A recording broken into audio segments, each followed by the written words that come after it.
అన్నయ్య. మాధవ్, నీ చెల్లెలు పద్మ. హలో పద్మ. ప్రయాణం కులాసగా జరిగిందా అన్నయ్య? నువ్వు వస్తున్నావని తెలిసిన దగ్గర నుంచి ఎప్పుడెప్పుడు నిన్ను చూద్దామని తహతాలాడిపోతున్నాను. ఎయిర్పోర్ట్కి వస్తానంటే అమ్మే వద్దంది. పద్మ, ఇదిగో నీకోసం ప్రజెంట్స్ తీసుకొచ్చాను. థ్యాంక్ యూ అన్నయ్య, thank you very much. Madhav, Madhav, మీ నాన్నగారు ఎప్పుడూ నవ్వుతూ ఉండేవారు, అందరినీ నమ్మేవారు. ఆయన మంచితనమే ఆయన వెన్నుపోటు పొడిచింది. ఈ లోకం కన్నీర చేసే వాళ్ళనే తప్ప నిండు హృదయంతో నవ్వే వాళ్ళని గౌరవించదు.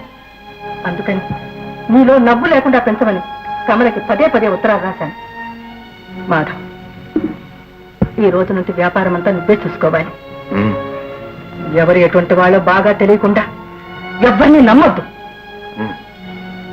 అలాగేనమ్మా, నువ్వు కోరిన విధంగానే నడుచుకుంటాడు. చాలు బాబు, నాకంతే చాలు. రామా.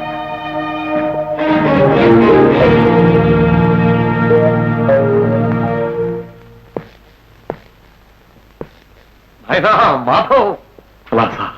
మాధవ్, మీ మావయ్య చిదానందం.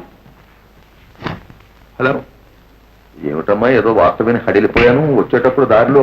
అవునన్నయ్య, దేవుడి దయ వల్ల ప్రమాదం తప్పింది. పోన్లేమ్మా, పోన్లే. నాయనా మాధవ్, నువ్వు కొన్ని వేల మైళ్ళు విమానంలో ఎగురొచ్చావు.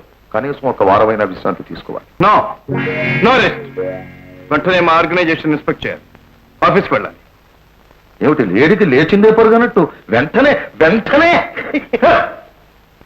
Don't love, follow.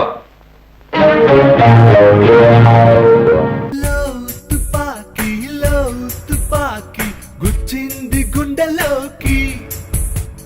World beauty నీకింక ఎవరు పోటీ. లవ్ తుపాకి గుచ్చింది గుండెలోకి. World beauty